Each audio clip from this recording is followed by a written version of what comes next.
Hey guys, so the other day I heard a pastor say that a man cannot effectively pastor 100 people, and I absolutely agreed with him.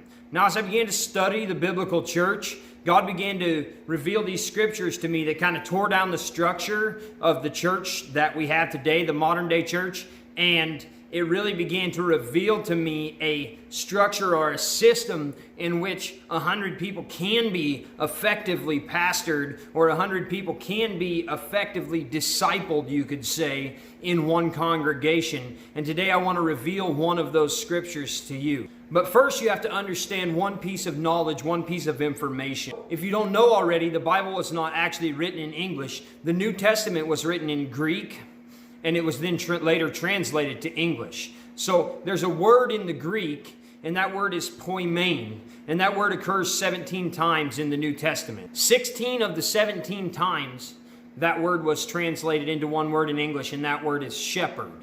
Okay, and then one time out of those 17 times it was translated into a different word, and that word is actually not an English word, and that word is pastor. And that word pastor actually just means shepherd in Latin. That's what it's translated as into Latin. So if you were to say it in Greek, it'd be Poimēn. In Latin, it'd be pastor. In English, it would be shepherd. It's all the same word, just in different languages. Now, for the piece of information that I want to reveal to you that helped me to understand how 100 people in one congregation can effectively be pastored. If you go to John chapter 10, verse 9, Jesus said, "I am the door.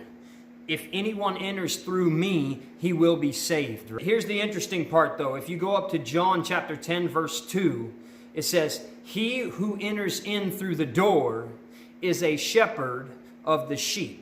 Or you could say, he who enters in through the door is a pastor of the sheep. So right now, I want you to realize that God is calling you to be a pastor of the sheep. God is calling you to be a pastor. See, a congregation of 100 people, in order to effectively be pastored, has to be pastored by other members of the congregation. Even Jesus himself only pastored 12 people. If we think we can do at least a quarter of what Jesus did, that means we could effectively pastor 3 people. And then as those grow up, those people can then again effectively pastor more people as they come into your church and your church grows. Thanks for watching, guys. And remember, as always, if you want to see more videos like this, just hit that subscribe button and click the bell to get notifications when we post.